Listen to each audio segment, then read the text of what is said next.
Hello everyone, नमस्कार। तो अब इस हफ्ते में लेकर आया हूं करंट अफेयर। यादवेंद्र सिंह आपका हार्दिक स्वागत करता है मैग्नेट ब्रेन्स कंपटीशन के इस चैनल पर। हर हफ्ते के करंट अफेयर्स की कड़ी में इस बार का जो हमारा करंट अफेयर है वो है 15 से 21 जुलाई तक, मतलब ये कि थर्ड वीक ऑफ जुलाई। तो देखते हैं इन बीते 7 दिनों में क्या क्या इंपॉर्टेंट घटनाएं घटी हैं, क्या क्या महत्वपूर्ण जो है घटनाएं घटी हैं जो एग्जाम्स में हमारे लिए इंपॉर्टेंट है। उससे पहले मैं आपको बता दूं कि फ्रेंड्स, ये जो करंट अफेयर है बहुत ही चुने और स्पेसिफिक जो है न्यूज में आपके लिए लेकर आता हूं जो कि एग्जाम में सुपर इंपॉर्टेंट है। तो इसलिए पूरा वीडियो अंत तक जरूर देखें और एक ही न्यूज में बहुत सारी इंफॉर्मेशन जो है इंसर्ट करने की कोशिश की गई है, शामिल करने की कोशिश की गई है। तो आप पूरा वीडियो जो है जरूर अंत तक देखें। चलिए करते हैं एक एक करके न्यूज पर डिस्कशन। सबसे पहले ग्लोबल जेंडर गैप इंडेक्स। अब ग्लोबल जेंडर गैप इंडेक्स का देखो, आप बताएं, सीधी सी बात यह है कि ये 2022 का जो है ग्लोबल जेंडर गैप इंडेक्स है। आपसे पूछा जाए कि ये इंडेक्स कौन पब्लिश करता है, और पहली बात तो ग्लोबल जेंडर गैप जो है वो क्या होता है, तो विश्व में महिलाओं और पुरुष के बीच में भेदभाव का स्तर क्या है। क्लियर है, कितना ज्यादा भेदभाव है, जैसे कि उन्हें बाहर निकलने की स्वतंत्रता, काम करने की स्वतंत्रता, सैलरी में बराबरी, ये जेंडर गैप कहां कहां है। क्लियर है, तो ये जो है वो इंडेक्स बताता है, और ये इंडेक्स रिलीज करता है कौन, वर्ल्ड इकोनॉमिक फोरम। याद रखेंगे आप, वर्ल्ड इकोनॉमिक फोरम, जिसे WEF शॉर्ट में कहा जाता है, ये वर्ल्ड इकोनॉमिक फोरम जो है global gender gap index publish करता है। और इसने कहा है कि बेसिकली आइसलैंड जो है नंबर 1 पोजीशन पर है ना, 90.8% जो है वो लीड करते हुए the global ranking in the first place, है ना। सिंपल सी बात है कि पहले स्थान पर है, फर्स्ट पर है, कौन है, आइसलैंड, आप याद रखेंगे। While India is on 135th rank, मतलब हम जो हैं वो 135वें नंबर पर हैं। आपको याद रखना है कितने में से, 146 देशों में से। आपसे पूछा जाएगा कि ये जो ग्लोबल जेंडर गैप इंडेक्स है कुल कितने देशों का जो है ये इंडेक्स बना है, सर्वे हुआ है, तो आप बताएंगे 146 देशों का सर्वे हुआ है, और उसमें से नंबर 1 पे है आइसलैंड, और 135वें नंबर पर है हमारा अपना Bharat. Last year India was ranked 140, मतलब पिछले साल भाई साहब इंडिया की जो रैंक थी वो 140 थी, 140 थी। 156 में से 140वें नंबर पे थे हम पिछले साल, लेकिन इस साल जो है वो इंडिया कितने पे है, 135th पे है ना। आप ये कह सकते हो रैंकिंग सुधरी है, लेकिन नहीं भी कह सकते हो, क्योंकि पहले टोटल जो कंट्रीज थी वो कितनी थी, 156 थी, तो 156 में हम 140 पे थे। अभी जो है कंट्री कितनी है, 146 है, और 146 में हम कितने पे हैं, 35 पे। तो आप समझ सकते हैं बेसिकली चेंज तो आया है। अच्छा, अब उसके बाद फिर as per the report it will take another 132 year to close the global gender gap. ओहो हो, यहां पर ये ग्लोबल जेंडर गैप इंडेक्स जो है ये कह रहा है कि जो लिंग असमानता जो सूचकांक है, जहां पर लोगों को या जो है महिलाओं और पुरुषों में भेदभाव किया जाता है, ये भेदभाव दूर होने में 132 साल लगेंगे, 132 इयर्स मोर। तो तैयार हो जाइए, काफी लंबा जीना है अगर आपको दुनिया में परिवर्तन देखना है तो, है ना। 132 साल लगेंगे इस चेंज को आने में, 132 इयर्स, आप याद रखेंगे। उसके बाद फिर वर्ल्ड इकोनॉमिक फोरम जो है, आपसे पूछा जाए कि स्टैब्लिशमेंट कब हुआ, तो 1971 में हुआ था, और हेडक्वार्टर जो है इसका वो कहां है, तो कोलोनी स्विट्जरलैंड, आप याद रखेंगे, कोलोनी स्विट्जरलैंड में जो है इसका हेडक्वार्टर है। और मैं लगे तो आपको जो है बेसिकली हेडक्वार्टर पर जो है वो हाईलाइट कर देता हूं, और कोलोनी स्विट्जरलैंड में इसका है। तो भैया पूरी स्लाइड का निचोड़ हम ये निकालें कि global gender gap index publish किया वर्ल्ड इकोनॉमिक फोरम में, नंबर 1 पर है आइसलैंड, इंडिया की रैंक है 135, टोटल कंट्रीज है 146, है ना। उसके बाद फिर बात करें तो लास्ट ईयर इंडिया की जो रैंकिंग थी वो 140 थी और 132 साल का समय लगेगा ये जो जेंडर गैप है दुनिया में इसे खत्म होते होते या क्लोज आते आते। और वर्ल्ड इकोनॉमिक फोरम का एस्टेब्लिशमेंट हुआ था 1971 में और इसका हेड ऑफिस जो है वो है कोलोनी स्विट्जरलैंड में। ये आप याद रखेंगे, इससे रिलेटेड जो जानकारी मुझे लगी जो मैंने आपको बताई। ग्लोबल जेंडर गैप इंडेक्स में भारत के पड़ोसियों का क्या हाल है यह भी जानना कुछ कम इंटरेस्टिंग नहीं होगा। वो बांग्लादेश देखिए 71 पर है, मतलब हमसे बेहतर स्थिति में है। नेपाल 96 पे है, हमसे बेहतर स्थिति में। श्रीलंका 110, मालदीव 117, भूटान 126, इंडिया का कितना है 135। और पाकिस्तान जो है भाई साहब वो 145 पे है। आप समझ रहे हैं, मतलब ये कि लास्ट अफगानिस्तान और ये जो है 145 है ना, तो ये 145वें पे है ना। और नो डाउट इसमें कोई सरप्राइज नहीं है, यहां पर ऐसे होता ही है, ठीक है। लेकिन इंडिया जो है वो बेसिकली फ्रेंड्स याद रखने वाली बात है कि इंडिया जो है उसकी रैंक कितनी है 135, ये आप याद रखेंगे, है ना। बांग्लादेश 71, नेपाल 96, श्रीलंका 110, मालदीव 117, भूटान 126 और पाकिस्तान 145। ये एग्जाम में पूछा जाता है पड़ोसी देशों की रैंकिंग, तो ग्लोबल जेंडर गैप में कौन कैसा है मैंने आपको बता दिया। हालांकि सिर्फ पाकिस्तान जो है वो हमसे नीचे है, बाकी सारे देश जो पड़ोसी हैं वो हमसे ऊपर हैं ग्लोबल जेंडर गैप इंडेक्स के मामले में। मतलब महिलाओं पुरुषों के प्रति भेदभाव के मामले में ये जो देश है इनकी स्थिति हमसे बेहतर है। क्लियर है। चलिए, एनीवेज वर्ल्ड इकोनॉमिक फोरम के इस इंडेक्स को बहुत ही जो है यूजफुल तरीके से आपको यूज करना है ना, आने वाले टाइम पे काम आएगा। अब बात करते हैं I2U2। I2U2 जो है ये क्या है, तो I2U2 जो है वो पहले मैं जो है आपके लिए हाइलाइटर जरा सिलेक्ट करूं, तो ये जो I2U2 है ये क्या है भैया, तो India, Israel, UAE, US. India, Israel, UAE, US, ये जो है I2 India, Israel, UAE, US, U2। तो I2U2 जो है grouping was conceptualised during the meeting of the foreign ministers of the 4 countries in October 2021। मतलब कुल मिला के ये जो कॉन्सेप्ट है इन चारों देशों का जो ग्रुप बनाने का आया था, ये अक्टूबर 2021 में जब इन देशों के विदेश मंत्रियों की मीटिंग हो रही थी, I2U2 का आइडिया उस समय आया, कॉन्सेप्ट जो है उस समय दिमाग में आया, India, Israel, UAE, USA. Clear है। अच्छा, प्राइम मिनिस्टर नरेंद्र मोदी जो है इन्होंने हाल ही में इसकी फर्स्ट मीटिंग में पार्टिसिपेट किया है, first I2U2 leaders virtual summit. ध्यान रखेंगे, first I2U2 leaders virtual summit कब आयोजित हुई, 14 जुलाई, है ना। 14 जुलाई को जो है ये मीटिंग आयोजित हुई, आपको याद रखना है, along with his Israeli counter part. अब आपको याद रखना है कि भैया इजराइल के जो हैं प्रधानमंत्री कौन है, या इजराइल के जो काउंटर पार्ट है वो कौन है, तो वो है भैया यार लैपिड, है ना। अब यार लैपिड के बाद फिर बात करें यूएई के प्रेसिडेंट कौन है, तो यूएई के प्रेसिडेंट हैं मोहम्मद बिन जायद अल नहयान, है ना। तो यूएई के प्रेसिडेंट हो गए मोहम्मद बिन जायद अल नहयान, और यूएस प्रेसिडेंट कौन हो गए, जो बाइडेन। तो आपको याद रखना है कि भाई जो बाइडेन, आपको नाम याद होगा, आपको सिर्फ ये यार लैपिड और मोहम्मद बिन जायद अल नहयान, ये आपको याद रखना है, यार लैपिड और मोहम्मद बिन जायद अल नहयान। यार लैपिड जो है वो कहां के हैं, तो यार लैपिड जो है वो इजराइल के प्रधानमंत्री हैं, और जो मोहम्मद बिन जायद अल नहयान है ये जो है बेसिकली यूएई के प्रेसिडेंट हैं। इनसे पहले शेख खलीफा बिन जायद अल नहयान हुआ करते थे, उनकी डेथ हो गई। अब उनके बेटे मतलब शेख मोहम्मद बिन जायद अल नहयान भाई साहब जो हैं वो गद्दी पर विराजमान है, आपको ये याद रहेगा, ठीक है।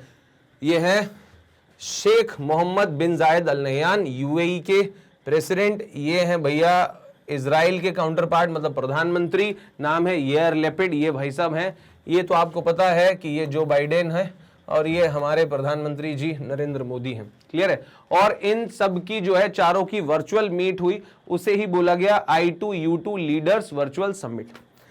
बेसिकली इन सब का उद्देश्य जो है चारों का देशों का ये है, ये ग्रुप बनाने को लेके ये कॉमन जो है कोऑपरेशन वाले जो फील्ड्स हैं वो तलाशेंगे कि हम किन किन क्षेत्रों में मिलकर काम कर सकते हैं।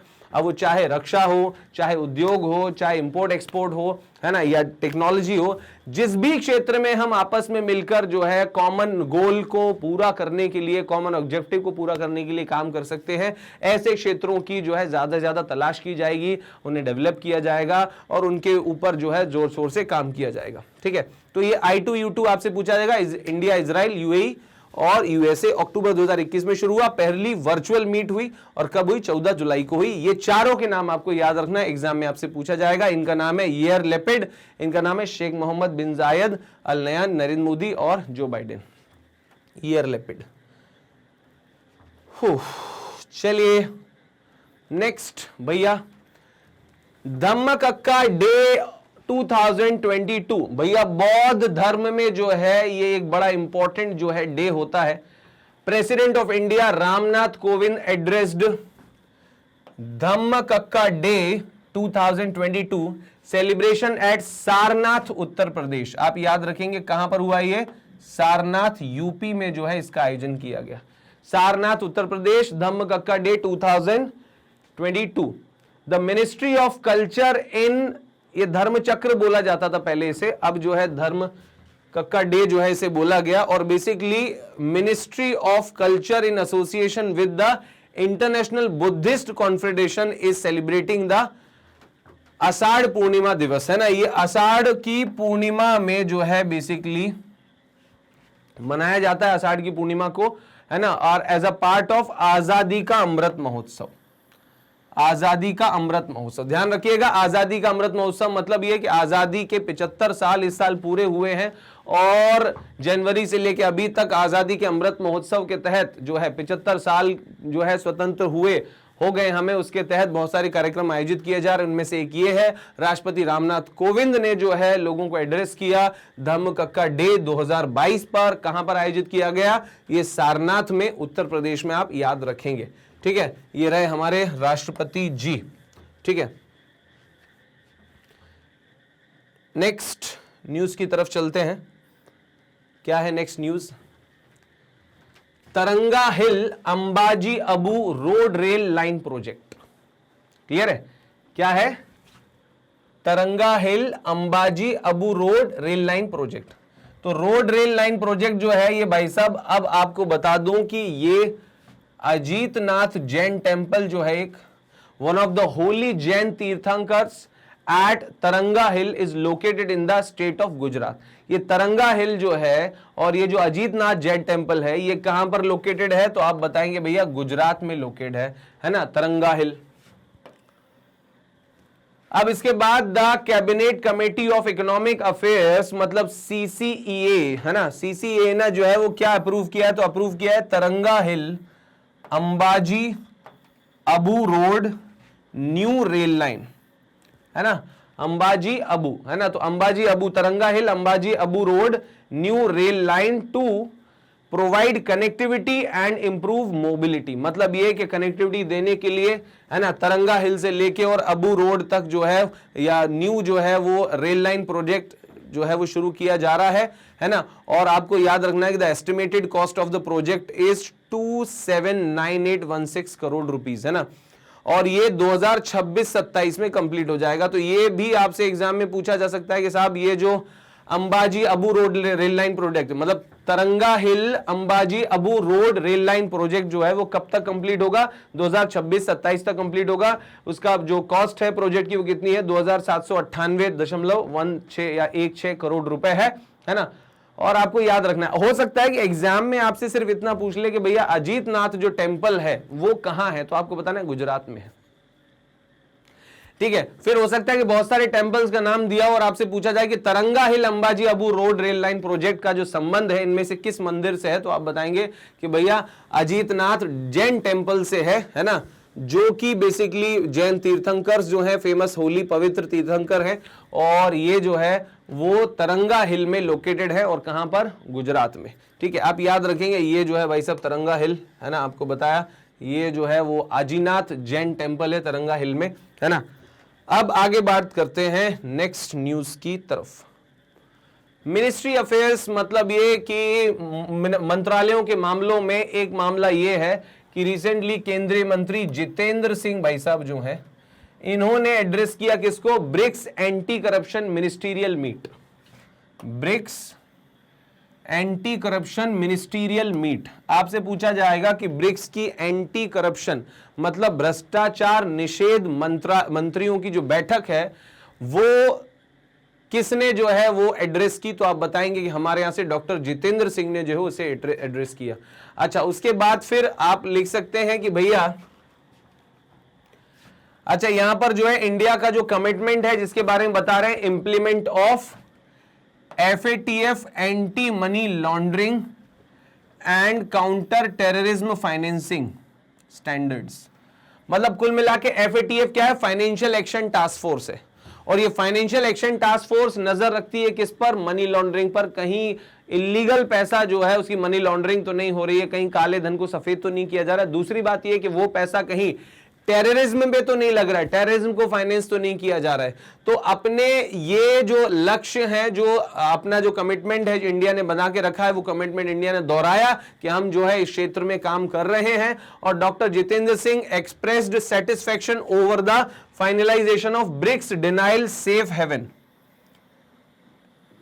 ब्रिक्स डेनियल सेफ ऑफ या BRICS denial of safe haven initiative. ये जो है बेसिकली लिया गया है ना। और BRICS denial of safe haven जो है ये बेसिकली हमारा इनिशिएटिव है, ब्रिक्स का इनिशिएटिव है। और इसको जो है बार बार दोहराया है किसने? डॉक्टर जितेंद्र सिंह ने।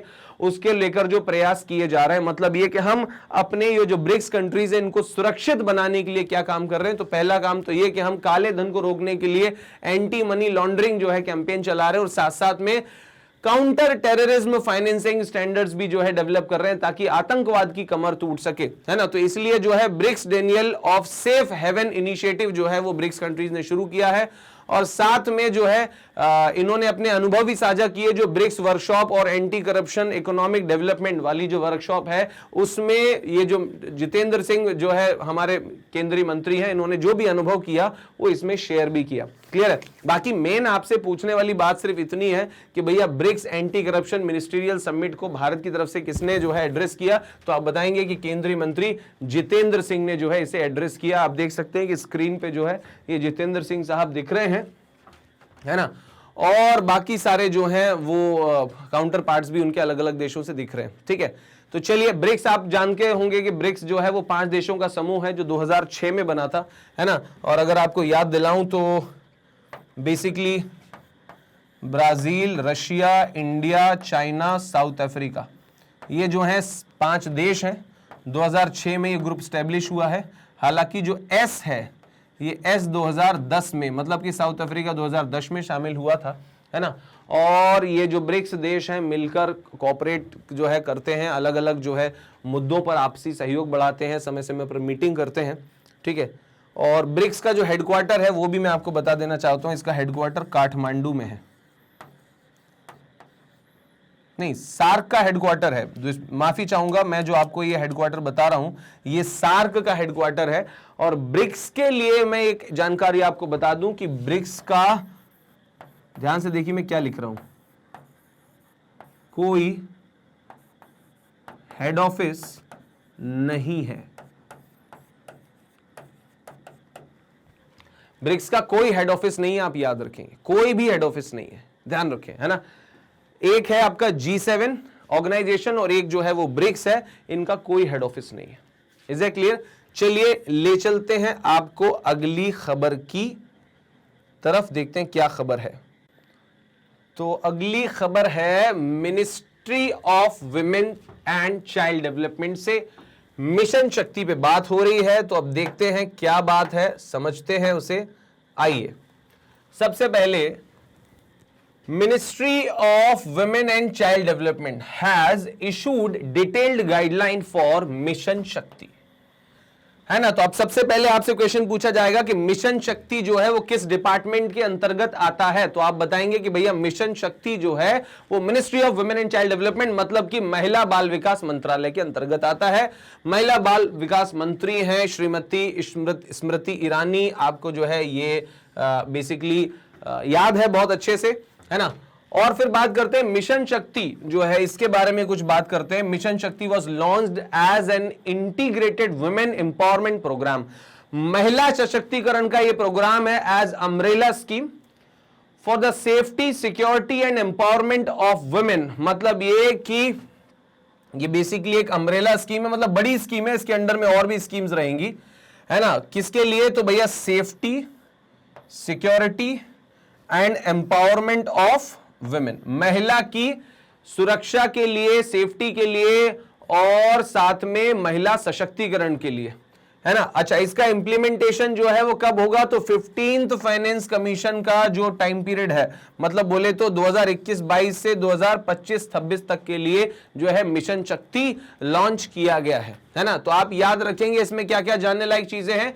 मिशन शक्ति जो है वो महिला सशक्तिकरण और महिलाओं की सुरक्षा से रिलेटेड जो है वो एक अम्ब्रेला स्कीम है, मतलब ये कि एक ब्रॉड और वृहद स्कीम है। इसके अंडर में और सारी स्कीम्स भी आती हैं, है ना। महिला बाल विकास मंत्री जो हैं वो स्मृति ईरानी जी हैं, और ये जो मिशन शक्ति है ये लॉन्च किया गया है वो 2021-22 से 2025-26 तक के लिए किया गया है ना।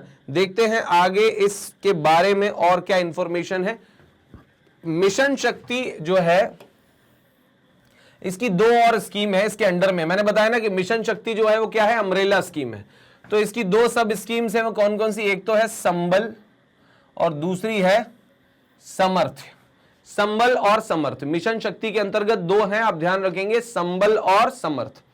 अ न्यू कंपोनेंट ऑफ नारी अदालत, है ना। मतलब सिंपल सी बात है, एक नया जो है वो आइडिया है नारी अदालत, या नारी अदालत की बात करें तो वुमेन कोर्ट्स भी बोला जाता है इन्हें, women courts, to facilitate alternative dispute resolution was also announce. मतलब ये कि यहां पर संबल और सामर्थ्य दो स्कीम है जो मिशन शक्ति के अंतर्गत ही आती है, और दूसरा ये कि नारी अदालत का कॉन्सेप्ट, वुमेन कोर्ट का जो है कॉन्सेप्ट भी जो है वो विवादों को सुलझाने के लिए इसकी घोषणा की गई है। ये आप याद रखेंगे। Is that clear? तो मिशन शक्ति से रिलेटेड कुछ जो शॉर्ट में इंफॉर्मेशन है ये मैंने आपको दी है। चलिए अब बढ़ते हैं नेक्स्ट खबर की तरफ। वर्ल्ड्स 50 ग्रेटेस्ट प्लेसेस ऑफ 2022, मतलब ये कि दुनिया के सबसे 50 महान जो है स्थान चर्चा में जो बने हुए हैं उनका जो है चर्चा अभी हो रही है, और उसमें बात आई है केरला की। किसकी आई है? केरला। केरला जिसे कहा जाता है गॉड्स ओन कंट्री। कई सारे एग्जाम्स में, एसएससी में, बैंकिंग में कितनी बार पूछा जा चुका है कि भैया गॉड्स ओन कंट्री जो है, देवों का जो है देश किसे कहा जाता है? तो गॉड्स ओन कंट्री कहलाता है क्या? Kerala. Has been included in the list of world's 50 greatest places of 2022। दुनिया के 50 महान देशों में, 50 महान स्थानों में शामिल हुआ है केरला। ये किसने जो है पब्लिश किया है? तो आप याद रखें, टाइम मैगजीन ने से पब्लिश किया। किसने पब्लिश किया है? Published by Time magazine. Time has described Kerala as one of India's most beautiful state, मतलब भारत के बहुत सारे जो सुंदर स्टेट्स हैं उनमें से एक है, ऐसा टाइम मैगजीन ने बताया है। और टाइम मैगजीन के द्वारा जो ये वर्ल्ड 50 ग्रेटेस्ट प्लेसेस ऑफ 2020 है उसमें गॉड्स ओन कंट्री मतलब केरला को शामिल किया गया। आपको बता दूं, India first UNESCO world heritage city Ahmedabad. Ahmedabad को जो है क्या गौरव प्राप्त है? ये जो है India first world heritage city है। भारत की पहली वर्ल्ड हेरिटेज सिटी कौन सी? Ahmedabad has also been included in the list of world 50 greatest places of 2020। मतलब ये कि दो जो है स्थान जो कि इन 50 की लिस्ट में शामिल किए गए हैं वो कौन कौन से हैं? एक तो ये कोई रैंकिंग नहीं है, ये 50 जो है वो जगह है, स्थान है जो शामिल किए गए हैं 50 ग्रेटेस्ट प्लेसेस। तो उसमें कौन किससे ज्यादा ग्रेट है ऐसा नहीं बताया गया यहां पे। ऐसा यहां पे बताया गया कि 50 सबसे ज्यादा अच्छे जो स्थान है दुनिया के 2022 में कौन कौन से। तो पहला तो अहमदाबाद है, क्योंकि अहमदाबाद को वर्ल्ड हेरिटेज सिटी जो है, हमारी पहली जो है ये वर्ल्ड हेरिटेज सिटी है ना, इंडिया की विश्व धरोहर जो है कह सकते हैं शहर है अहमदाबाद, उसे भी शामिल किया गया 50 में, और साथ में केरला को शामिल किया गया। तो आपसे एग्जाम में क्वेश्चन कैसे बनेगा वो मैं आपको बता देता हूं। एग्जाम में बनेगा कि हाल ही में टाइम मैगजीन के द्वारा दुनिया के 50 सबसे महान स्थलों या प्लेसेस की सूची में भारत के कौन से स्थल शामिल किए गए, तो आप बताएंगे पहला केरला और दूसरा अहमदाबाद। ठीक है, चलिए अब बढ़ते हैं अगली खबर की तरफ, अगली न्यूज की तरफ। क्या जो है बात हो रही है देखते हैं। First cultural and tourism capital of SCO. SCO दोस्तों आपको बता दूं, सबसे पहले एससीओ पे ही बात कर लीजिए। शंघाई कोऑपरेशन ऑर्गेनाइजेशन जो है ये संस्था का नाम है। एससीओ का फुल फॉर्म है शंघाई कोऑपरेशन ऑर्गेनाइजेशन, जिसका एस्टेब्लिशमेंट हुआ था 2001 में, 2001 में जो है इसका एस्टेब्लिशमेंट हुआ था, आप याद रखेंगे है ना, 2001 में। हेडक्वार्टर जो है वो बीजिंग में, हेडक्वार्टर कहां पर है, बीजिंग चाइना में है। दूसरी बात यह कि इसमें मेंबर्स कितने हैं, तो आपको बता दूं 8 सदस्य हैं। कितने सदस्य हैं, 8 सदस्य हैं, ये आप याद रखेंगे है ना, 8 सदस्य हैं, 8 मेंबर्स, 8 मेंबर्स। अच्छा 8 मेंबर्स जो है वो किसमें है, एससीओ में। अच्छा ये जो 8 मेंबर्स हैं एससीओ में, ये कौन कौन से हैं, तो आप याद ध्यान देख लें, यहां पर चाइना, रशिया, इंडिया, ठीक है। अच्छा फिर उसके बाद चाइना, रशिया, इंडिया, तो ये पड़ोसी पड़ोसी आपने देख ही लिए, पाकिस्तान भी है। अब आपके लिए याद करना आसान बना देता हूं मैं, चाइना और उसका दोस्त, और रशिया और उसका दोस्त, है ना, इंडिया, पाकिस्तान और उनके दोस्त, ये 4 तो ये हो गए। उसके बाद फिर सारे तान, बोले तो कजाकिस्तान, किर्गिस्तान, ताजिकिस्तान, उज्बेकिस्तान, बस इसमें तुर्कमेनिस्तान नहीं और अजरबैजान नहीं है, बाकी कजाकिस्तान, किर्गिस्तान, ताजिकिस्तान, उज्बेकिस्तान, ये सारे तान इसमें है। और बाकी 4 जो है वो क्या है, इंडिया, पाकिस्तान, अरे वाह ये भी हिंदुस्तान, पाकिस्तान, ये भी तान है, बस चाइना और रशिया अलग है ना। तो ऐसे 8 जो है सदस्य एससीओ में। और बेसिकली क्या जो है वो यहां पर बोला गया है, Varanasi will be declared first cultural and tourism capital, किसकी, शंघाई कोऑपरेशन ऑर्गेनाइजेशन की। भारत के किस शहर को शंघाई कोऑपरेशन ऑर्गेनाइजेशन का फर्स्ट टूरिज्म कैपिटल जो है और first cultural and tourism capital घोषित किया जाएगा, तो आप बताएंगे बनारस या Varanasi. Varanasi will become the capital of SCO, ये कैपिटल ऑफ एससीओ घोषित होगी 2022-23 के लिए। 2022-23 में जो है बनारस जो है वो कैपिटल होगा एससीओ का, under a new rotating initiative. ये रोटेटिंग इनिशिएटिव है, मतलब ये कि परिवर्तनशील पहल की गई है, मतलब ये कि जो 8 देश हैं, इन 8 देशों के अलग अलग शहर हर साल जो है वो इस तरह से टूरिज्म कैपिटल चुने जाएंगे। तो इस बार की टूरिज्म कैपिटल क्या है, वाराणसी, आप याद रखेंगे। बाय द 8 मेंबर ऑर्गेनाइजेशन, है ना, इन्होंने ये रोटेटिंग इनिशिएटिव लिया है, which aims to promote people to people contacts and tourism among the member states. मतलब ये कि लोगों को आपस में जोड़ने के लिए और साथ में टूरिज्म और पर्यटन को बढ़ावा देने के लिए जो है ये इनिशिएटिव लिया गया है। बाकी मैंने आपको जानकारी बता दी कि शंघाई कोऑपरेशन ऑर्गेनाइजेशन एस्टैब्लिश हुआ था 2001 में, हेड ऑफिस इसका बीजिंग चाइना में, और मेंबर्स है इसमें 8, China, Russia, India, Pakistan, Kyrgyzstan, Kazakhstan, Uzbekistan, है ना, और साथ में ताजिकिस्तान, है ना। ये 8 जो हैं वो बेसिकली सदस्य हैं इसमें, याद रखेंगे आप। ओके अच्छा यहां पर ये 2017 लिखा है, इसका मतलब समझे आप, इंडिया और साथ में पाकिस्तान, इंडिया और पाकिस्तान इन दोनों को 2017 में ही इस ग्रुप में शामिल किया गया। हाँ ये आप याद रखिए, इंडिया और पाकिस्तान दोनों एक साथ शामिल हुए थे एससीओ ग्रुप में, शंघाई कोऑपरेशन ऑर्गेनाइजेशन में, ना, 2017 में। अब बात करते हैं जागृति द मैस्कॉट, मतलब ये कि जागृति एक शुभंकर है, मैस्कॉट है। और मैं आपको सबसे पहले बता दूं कि ये है मैडम जागृति। नमस्ते जागृति जी। जागृति जी जो है क्या कर रही है, जागृति है मेरा नाम, इनका नाम जागृति है। उपभोक्ता सशक्तिकरण है मेरा काम, जागृति है मेरा नाम, उपभोक्ता सशक्तिकरण है मेरा काम। और इनका जो तकिया कलाम है वो क्या है, जागो ग्राहक जागो। तो भैया क्या हो गया, जागृति है मेरा नाम, उपभोक्ता सशक्तिकरण है मेरा काम, और जागो ग्राहक जागो है मेरा तकिया कलाम। वाह वाह क्या पंक्ति बन गई है भाई साहब।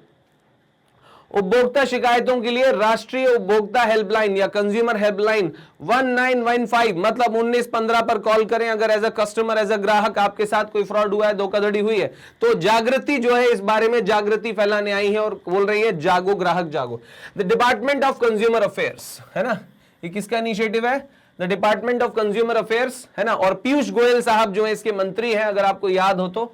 और ये जो है इन्होंने जागृति को लॉन्च किया है, जागृति जो है उनको सामने लेकर आए हैं for empowering consumers and generating awareness. मतलब ये कि ग्राहकों में जागरूकता पैदा करने के लिए जो है या पैदा करने के लिए इन्हें लॉन्च किया गया जागृति मैडम को, है ना। और साथ में जागृति mascot will be shown along with the tagline जागो ग्राहक जागो। मैं ऑलरेडी आपको बता चुका हूं इसकी टैगलाइन है ना, जागो ग्राहक जागो। फिर उसके बाद ये सारे इसके मीडिया कैंपेन में जो है यही जो है वो यूज किया जाएगा। It will be use to generate consumer awareness about various themes of the department like provisions of consumer protection act.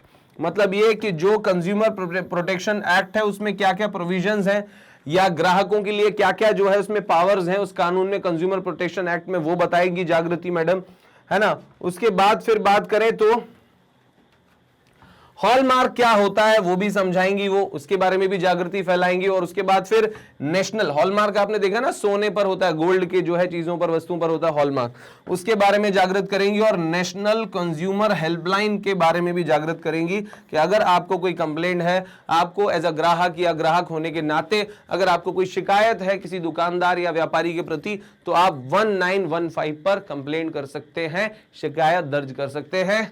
Thank you जागृति जी, आपकी जागृति फैलाने के लिए। तो आप भी जागृत हो जाइए, जागो ग्राहक जागो। चलिए, जागो स्टूडेंट जागो, आ गया है मैग्नेट ब्रेन्स, लेकर आया है निशुल्क शिक्षा। तो निशुल्क शिक्षा के इस पुनीत कार्य में आप भी हमारे साथ हाथ बता सकते हैं।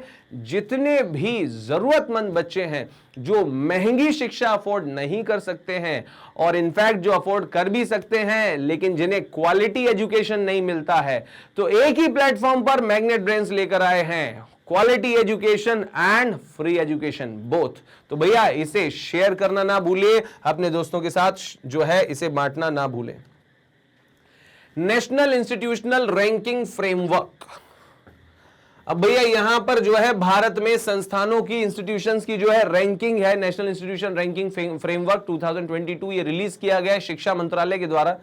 ये हैं हमारे शिक्षा मंत्री धर्मेंद्र प्रधान साहब, और धर्मेंद्र प्रधान साहब ने जो है ये इसे रिलीज किया है नेशनल इंस्टीट्यूशन रैंकिंग फ्रेमवर्क, है ना, 2022 के लिए। National institution ranking framework, NIRF का फुल फॉर्म भी पूछा जा सकता है आपसे, तो आप बताएंगे national institute of ranking framework. फिर उसके बाद Indian institute of technology Madras has retained its first position. Simple सी बात है, आप याद रखेंगे भैया IIT मद्रास ये फर्स्ट पोजीशन पर है ना, और ये जो है कंसेक्यूटिव 4th टाइम, है ना, चौथी बार लगातार इस पोजीशन पे रही है। और year in the overall category और इंजीनियरिंग वाली कैटेगरी में जो है कंसेक्यूटिवली लगातार 7th टाइम जो है नंबर 1 पे रही है। कौन? IIT मद्रास। मतलब इंजीनियरिंग कॉलेजेस या इंजीनियरिंग इंस्टीट्यूशंस में IIT मद्रास पिछले 7 साल से नंबर 1 पे है, और ओवरऑल अगर इंस्टीट्यूशंस की बात की जाए तो पिछले 4 साल से नंबर 1 है IIT मद्रास। अच्छा, उसके बाद फिर Indian institute of technology Delhi, मतलब IIT दिल्ली जो है ये रैंक्ड 2nd, दूसरे नंबर पर है दिल्ली जो है, Delhi IIT Delhi ranked 2nd, while IIT Bombay जो है रैंक्ड 3rd। तो भैया मद्रास, दिल्ली और बॉम्बे आपको याद रहेगा, IIT मद्रास नंबर 1 पे, IIT दिल्ली दूसरे नंबर पर और IIT बॉम्बे तीसरे नंबर पर जो है, ये इंस्टीट्यूशंस या संस्थानों की हमारी रैंकिंग है जो धर्मेंद्र प्रधान साहब ने national institute of ranking framework के जरिए लॉन्च किया है या इसे रिलीज किया है। चलिए नेक्स्ट, ई पुलिसिंग इन उत्तराखंड। उत्तराखंड के चीफ मिनिस्टर साहब हैं, ये रहे पुष्कर सिंह धामी भाई साहब। मिस्टर पुष्कर सिंह धामी जो हैं ये उत्तराखंड के जो हैं वो क्या है, चीफ मिनिस्टर हैं, है ना। और दूसरी बात ये पुष्कर सिंह धामी, इन्होंने लॉन्च किया है EFIR फैसिलिटी। मतलब आप घर बैठे बिना थाने जाए भी EFIR, इलेक्ट्रॉनिक FIR जो है वो लॉक करा सकते हैं। किसके थ्रू? उत्तराखंड पुलिस ऐप के जरिए, है ना। इन्होंने जो है बेसिकली उत्तराखंड पुलिस बहुत सारे एप्लीकेशन लॉन्च किए, EFIR फैसिलिटी लॉन्च की है। तो जो एप्स हैं, पुलिस एप्स हैं, वो कौन कौन से, उन पे भी बात करेंगे। और the launch of the EFIR facility will help people file an online FIR in case related to the theft among the others. मतलब ये कि चोरी के केस में जो है आप इस तरह से कर सकते हो, है ना। बाकी अपराध इसकी जो है श्रेणी में नहीं आते। चोरी अगर हुई है तो उसकी जो है कंप्लेंट लॉक करा सकते हो, FIR आप ऑनलाइन ही लॉक करा सकते हो, EFIR करा सकते हो ना चोरी के केस में। EFIR facility, cases related to theft. अच्छा, फिर उसके बाद all online services provided by the state police to the public have been integrated in the Uttarakhand police app, है ना। ये जितनी भी जो है बेसिकली ऑनलाइन सर्विसेज हैं जो कि स्टेट पुलिस प्रोवाइड कराती है, वो सब की सब जो है उत्तराखंड पुलिस ऐप में जो है वो दी गई हैं। स्टेट, आगे बात करते हैं। तो ये अगला जो है वो देखते हैं क्या जानकारी इस बारे में पुष्कर सिंह धामी के राज्य में, कि ये जो पुलिसिंग ऐप है इनमें कौन कौन से ऐप शामिल हैं। तो दीज इंक्लूड्स, सबसे पहले गौरा शक्ति, उसके बाद फिर ट्रैफिक आई, और फिर इसके बाद पब्लिक आई, मेरी यात्रा और लक्ष्य नशा मुक्त, है ना। तो बेसिकली क्या क्या हो गया भैया, यहां पे ध्यान रखें आप। गौरा शक्ति, ट्रैफिक आई, पब्लिक आई, मेरी यात्रा, लक्ष्य नशा मुक्त। तो ये जो है वो बेसिकली नशा मुक्त उत्तराखंड है, ये पूरा है ना, लक्ष्य नशा मुक्त उत्तराखंड, है ना, ये पूरा है लक्ष्य नशा मुक्त उत्तराखंड। ये जो है ऐप है, ये कैंपेन्स भी हैं जो कि ई पुलिसिंग जो है उत्तराखंड में हो रही है जनता की जो है सुविधा के लिए। तो आपको इनको याद रखना है कि हाल ही में एक राज्य के द्वारा गौरी शक्ति, ट्रैफिक आई और पब्लिक आई और मेरी यात्रा, ये ऐप शुरू किए गए। उस राज्य का नाम क्या है तो आप बताएंगे, उत्तराखंड, और CM साहब हैं पुष्कर सिंह धामी, है ना। चलिए बढ़ते हैं अगली खबर की तरफ। ओ हो मल्टी टैलेंटेड PV सिंधु। जब भी आप इनका नाम लें, इनके बारे में सोचें, आपको एक वीरांगना की छवि जो है याद आएगी भाई साहब, है ना, क्योंकि बड़े ही क्रूशियल मैचेस और बहुत ज्यादा नजदीकी मैचेस जो हैं वो इन्होंने जीते हैं। अभी बात करें तो इंडिया एज शटलर PV सिंधु, मतलब भारत की जो वेटरन शटलर है PV सिंधु, उन्होंने हराया है, डिफीटेड टू किसको? चाइनाज वांग जी को हराया है in the final match of women singles at Singapore Open 2022। Singapore Open 2022 में हराया है, किसको हराया है? किसको हराया भैया? वांग जी को। और ये कहां की है? चाइना की। PV सिंधु ने हराया सिंगापुर ओपन में। The two-time Olympic medalist clinched her maiden Super 500 title. इन्हें Super 500 टाइटल जो है इस साल का वो भी मिला है 2022 के लिए, है ना। Maiden Super 500 title of the year 2022। The Singapore Open 2022 is Sindhu's third title of the 2020। मतलब 2022 का जो है सिंधु का ये कौन सा है? सिंधु's थर्ड टाइटल है। एक तो हो गया सिंगापुर ओपन 2022 और दूसरा जो है वो क्या है? तो वो है Syed Modi international and Swiss open badminton world federation super 300। तो ये बेसिकली तीन टाइटल हैं। पहला तो सैयद मोदी इंटरनेशनल ट्रॉफी हो गई। आपसे एग्जाम में पूछा जाएगा सैयद मोदी इंटरनेशनल ट्रॉफी या टूर्नामेंट का संबंध किससे? तो आप बोलोगे बैडमिंटन से है ना। फिर उसके बाद आपसे पूछा जाएगा कि भैया इस साल कौन कौन सी प्रतियोगिताएं अभी तक जीती हैं PV सिंधु ने? तो सिंगापुर ओपन जीती है, उसके बाद फिर सैयद मोदी इंटरनेशनल ट्रॉफी जीती है और दूसरा Swiss open badminton world federation super 300। ये तीनों मुकाबले जो हैं PV सिंधु ने जीते हैं। बहुत बहुत शुभकामनाएं, कॉन्ग्रेचुलेशंस PV सिंधु जी, और आपको भी शुभकामनाएं। चाइना वाली बहन जी, नाम क्या है? वांग जी यी, है ना, वांग जी। चलिए ओके, आगे बात करते हैं। नेक्स्ट, आजादी का अमृत महोत्सव। ओहो हो, आजादी का अमृत महोत्सव देखें भैया किधर, तो नेशनल स्कूल ऑफ ड्रामा में हो रहा है। आजादी का अमृत महोत्सव मनाया जा रहा है, एनएसडी बोलते हैं, National School of Drama. New Delhi is organising a festival, Azadi Ka Amrit Mahotsav. 22 Bharat रंग महोत्सव, है ना, ये बेसिकली इसका नाम क्या है, आजादी का अमृत महोत्सव इसके अंतर्गत है, पूरा नाम है इसका आजादी का अमृत महोत्सव, 22वां भारत रंग महोत्सव 2022। क्लियर है। अच्छा, NSD is an autonomous organisation under Ministry of Culture, मतलब ये कि ये संस्कृति मंत्रालय के अंतर्गत आने वाली एक ऑटोनोमस ऑर्गेनाइजेशन है। The festival aims to remember and pay tribute to the freedom fighter, है ना, सिंपल सी बात है। इस फेस्टिवल का उद्देश्य क्या है, aims to remember and pay tribute to our freedom fighter, मतलब ये कि हमारे स्वतंत्रता सेनानियों को अपनी श्रद्धांजलि और ट्रिब्यूट अर्पित करने के लिए ये जो है कैंपेन या प्रोग्राम हो रहा है, आजादी का अमृत महोत्सव भारत रंग महोत्सव 2022, ठीक है, 22वां। The festival will be inaugurated in New Delhi, मतलब इसका उद्घाटन जो है वो कहां होगा, न्यू दिल्ली में होगा, है ना, न्यू दिल्ली में, याद रखेंगे आप। And it will be organise in 5 other cities, और 5 अन्य शहरों में भी आयोजित किया जाएगा, है ना। नाम क्या है, भारत रंग महोत्सव 2022। आपसे पूछा जाएगा भारत रंग महोत्सव 2022 जो 22वां है, ये कहां पर आयोजित हो रहा है, तो national School of drama Delhi, और इसके साथ साथ associated with in 5 other cities of India. तो भारत की 5 अलग अलग शहर जो है कौन कौन से हैं, भुवनेश्वर है, बनारस है, अमृतसर है, बेंगलुरु है और मुंबई है। देखिए, भुवनेश्वर, बनारस, अमृतसर, बेंगलुरु और Mumbai.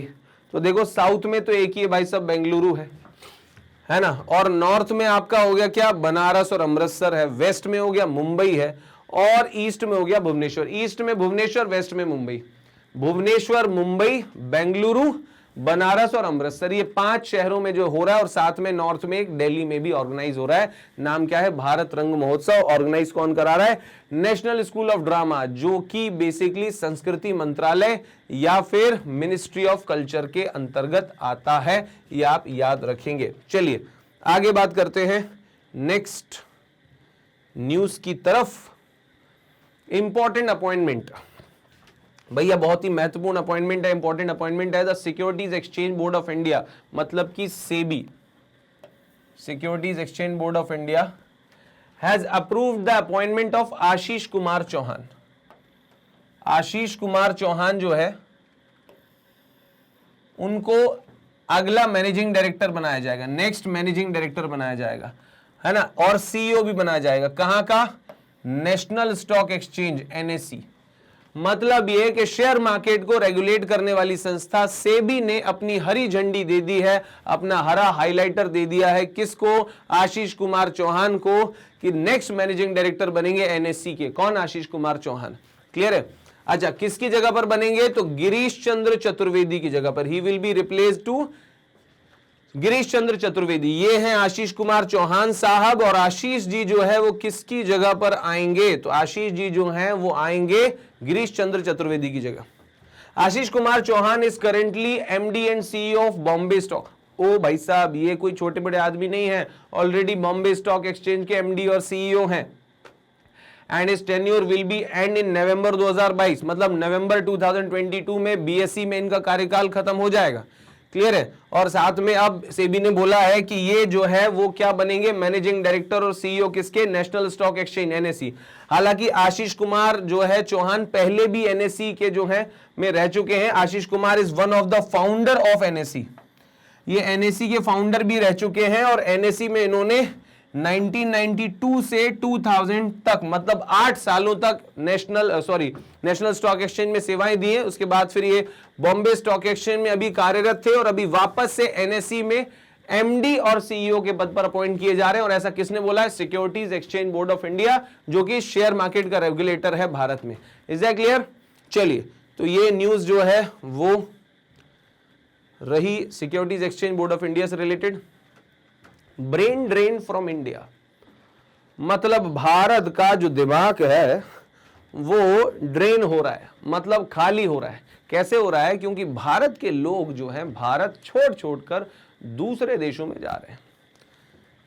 As per the data provided by Ministry of Home Affairs, मतलब गृह मंत्रालय के द्वारा जो डेटा प्रोवाइड किया गया है उसमें बताया गया है कि ओवर 1.63 लाख इंडियन नेशनल्स जो हैं वो renounce their Indian citizenship during 2021, मतलब 2021 में उन्होंने अपनी सिटीजनशिप को जो है सरेंडर किया है 1.63 लाख इंडियंस ने, है ना। और ये जो है पिछले 3 साल में सबसे बड़ा नंबर है। The US was top choice, मतलब ये कि सबसे पहली पसंद सबकी जो है अमेरिका थी, अमेरिका में बसना चाहते थे, है ना। आधे लोग पूरे जो है ऑलमोस्ट हाफ जो है वो अमेरिका में बसना चाहते थे, है ना, अमेरिका के सिटीजन बनना चाहते थे। उसके बाद आफ्टर द यूएस दूसरा जो नंबर उन्होंने चुना वो ऑस्ट्रेलिया है, दूसरी पसंद ऑस्ट्रेलिया है, और तीसरी जो पसंद है वो कनाडा है, और चौथी पसंद जो है वो यूके है। तो America, Australia, Canada, UK.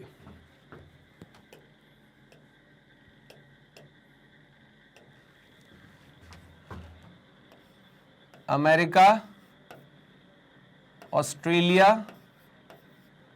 Canada और यूके, ये 4 जगहों पर सबसे ज्यादा भारतीय लोग जो हैं वो बसने गए हैं, और 1.63 लाख लोगों ने भारत की जो है नागरिकता जो है वो त्याग दी है, और अब वो दूसरे देश के नागरिक बन गए।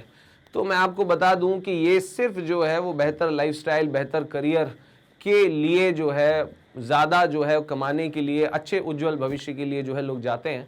लेकिन ये भारत की विडंबना है, क्योंकि हमें भी आवश्यकता है, हम वो लोग जो लोग हमारे यहाँ पढ़ रहे हैं, वो जो हमारे यहाँ सेटल जो है, जिन्होंने टैलेंट हासिल किया है ना, अपने आप को ग्रो किया, और जब उनका देश को रिटर्न करने का समय आता है तो कहीं ना कहीं भारत इस मामले में पीछे छूट जाता है। उनका फायदा भारत को मिलना चाहिए था, हालांकि मिलता है भारत को फायदा। आज सत्या नडेला जो हैं अगर विदेश में नाम कमा रहे हैं माइक्रोसॉफ्ट के सीईओ के रूप में, तो ऑब्वियसली हमारा जो है वो कहीं ना कहीं नाम रोशन हो रहा है। और अगर सुंदर पिचाई जो है वो गूगल के सीईओ हैं तो हमारा नाम रोशन हो रहा है। लेकिन सिर्फ नाम ही रोशन हो रहा है, काम रोशन होना चाहिए, और काम रोशन तब होगा जब ये सारे लोग जो हैं वो अगर इंडिया में रहकर काम करेंगे, इंडिया को आगे बढ़ाने के लिए काम करेंगे, है ना। तो ये ब्रेन ड्रेन जो है, ब्रेन ड्रेन का मतलब भारत के जो दिमाग वाले जो लोग हैं वो बेसिकली भारत छोड़ रहे हैं और दूसरी जगह बसना चाह रहे हैं, है ना। चलिए आगे बात करते हैं। मून डे 20 जुलाई, भैया 20 जुलाई को अब जो है चंद्रमा दिवस मनाया जाएगा, मून डे मनाया जाएगा। और ऐसा अनाउंसमेंट किया है किसने? UNGA, United nation general assembly ने ऐसा अनाउंसमेंट किया है कि मून डे मनाया जाएगा। Moon day, United nation general assembly had officially declared international moon day, अंतरराष्ट्रीय चंद्रमा दिवस, है ना। अच्छा, और ये डेट कौन सी चली गई है? 20 जुलाई। 20 जुलाई को इंटरनेशनल मून डे मनाया जाएगा। It celebrates the day human first walked on the moon in 1969। ये इस बात का जो है जश्न मनाता है ये डे कि ह्यूमन जो है वो पहली बार कदमताल उसने की थी चंद्रमा पर 1969 में। 1969 में पहली बार इंसान चंद्रमा पर पहुंचा था। When अपोलो 11 जो है वो यान था जो चंद्रमा पर उतरा था। आपसे पूछेंगे कि पहली बार जब इंसान चंद्रमा पर पहुंचा था तो कौन सा यान था? अपोलो 11 जो है वहां पर चंद्रमा की सतह पर उतरा था, है ना। और ये जो है पृथ्वी के एकमात्र सैटेलाइट चंद्रमा पर 20 जुलाई 1969 को उतरा था अपोलो 11 से। इसलिए हमने 20 जुलाई को जो है इंटरनेशनल मून डे जो है वो सिलेक्ट किया। अच्छा, फिर उसके बाद लूनर मॉड्यूल पायलट जो थे, मतलब ये कि बेसिकली ये जो अपोलो 11 के जो पायलट थे, लूनर मॉड्यूल पायलट जो थे, एडविन ऑल्ड्रिन जो है, एडविन ऑल्ड्रिन भाई साहब ये चला रहे थे इस यान को। और नील आर्मस्ट्रॉन्ग जो है ये उस यान में से सबसे पहले उतरे, है ना। और 19 मिनट बाद जो है फिर वापस एडविन ऑल्ड्रिन भी आ गए और दोनों ने मिलके करीब 2.25 आवर्स जो है वो बिताया। और इन्होंने बेसिकली उस स्पेस क्राफ्ट में करीब 21.5 किलो जो है वो चंद्रमा से रिलेटेड मटेरियल जो है वो इकट्ठा किया, है ना। तो ये बहुत ही गौरवशाली क्षण है। आप ये जो है वो पिक्चर देख सकते हैं उस समय की, है ना। और चंद्रमा के जो है धरती पर या धरती नहीं बोलना चाहिए, चंद्रमा की सतह पर जो है ये प्रतीकात्मक फोटो जो है आप देख पा रहे हैं, जहां पर नील आर्मस्ट्रांग और ये एडविन ऑल्ड्रिन जो है इन दोनों ने चंद्रमा की सतह पर कदम रखा था, है ना। और करीब लगभग 2 घंटे से ऊपर का समय जो है चंद्रमा पर इन्होंने बिताया है। ये इंसान की चांद पर विजय का प्रतीक है और इसीलिए इंटरनेशनल मून डे 20 जुलाई को मनाया जाता है। ठीक है, ये 2 नाम आप याद रखेंगे, एडविन ऑल्ड्रिन जिन्होंने दूसरा कदम रखा और पहला कदम जो रखा था वो नील आर्मस्ट्रांग ने रखा था, है ना, तो आप याद रखेंगे। The unique Identification Authority of India मतलब आधार। अब ये आधार फेस आईडी जो है एक नया जो है बेसिकली फीचर लेके आया है, UIDAI, है ना। ये चेहरे को पहचान सकेगा, चेहरे को जो है रिकॉग्नाइज कर सकेगा, है ना। The unique Identification Authority of India has launch the face authentication feature. चेहरा पहचानने वाला फीचर लेके आया। भाई साहब आप समझ रहे हो कि मतलब अब इंसान कहां छुपेगा। बस में अगर कैमरा लगा और उस पर फोटो दिख गया, भाई सब पहचान तुरंत जाहिर हो जाएगी कि ये जो है व्यक्ति यहाँ रहते हैं, इनके पिताजी का नाम ये है, ये काम करते हैं, है ना, और सारा कुछ। मतलब ये कि अपराधियों के लिए तो ये कहर साबित होगा, है ना।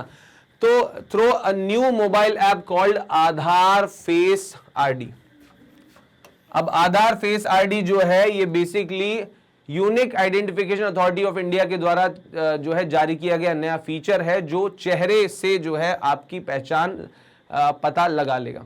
अच्छा, आपको बता दूं कि UIDAI मतलब unique Identification Authority of India जो है ये 28 जनवरी 2009 को एस्टेब्लिश हुआ था, आप याद रखेंगे। और इसके चेयरमैन इस समय हैं वो है आनंद देशपांडे।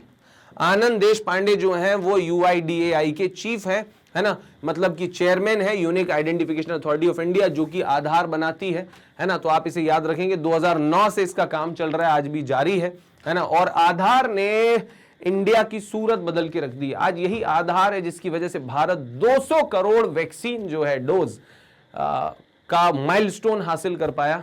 आज यही आधार एक वजह है जिसकी वजह से भारत ने जनधन खाते में 45 करोड़ का आंकड़ा भी जो है पार कर लिया।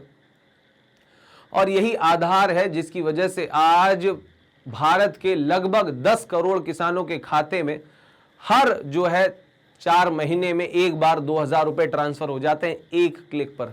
तो कहीं ना कहीं आधार ने बड़ा इंपॉर्टेंट रोल प्ले किया जो 2009 में शुरू हुआ था। आज इसी आधार के बल पर राशन कार्ड जो है वो बेसिकली इलेक्ट्रॉनिक हो चुका है। One nation one ration card जो है ये योजना आ चुकी है। अब इस आधार के बल पर आपका राशन और कोई नहीं ले सकता, क्योंकि वहां पर भी जो है क्या है फिंगरप्रिंट जो है वो आइडेंटिफिकेशन होता है। और वहां पर अगर आप राशन ले रहे हो कहीं से तो भारत में कहीं और आपके राशन कार्ड पर राशन नहीं लिया जा सकता। तो कहीं ना कहीं ये सब आधार ने संभव बनाया है। तो थैंक्स टू आधार, क्योंकि हमारे जीवन का आधार अब ये बन चुका है ना। और शायद इसका नाम भी बड़े ही सोच समझ के इसलिए लिया होगा। तो फ्रेंड्स, ये जो जानकारियां हैं ये जुलाई हफ्ते के तीसरे मंथ की थी जो मैंने आपको दी। मुझे कमेंट सेक्शन में जरूर बताइए कि आपको ये जानकारियां कैसी लगी, और आपको और कुछ अगर जानकारियां चाहिए, कोई और टॉपिक पर आप एक्सप्लेनेशन चाहते हैं तो मुझे जरूर बताइए कमेंट सेक्शन में। फ्रेंड्स, हमारे इस इनिशिएटिव में हाथ बताते रहिए। रेगुलर बेसिस पर magnetbrains.com पर लॉगिन करते रहिए, वीडियोस देखते रहिए। इस तरह से जो है आपको करंट अफेयर्स के वीडियो हर हफ्ते मिलते रहेंगे। और आपके अगर कोई और सुझाव हैं हमारे लिए तो वेलकम है आपके हर सुझाव का। प्लीज हमें बताइए कमेंट सेक्शन में, और वीडियोस का अपडेट लेते रहिए इस तरह से करंट अफेयर्स में। और हमारे इस सोशल कॉज में भी हेल्प कीजिए, जहां पर हम 100% फ्री प्रिपरेशन कराते हैं फॉर ऑल गवर्नमेंट एग्जाम्स।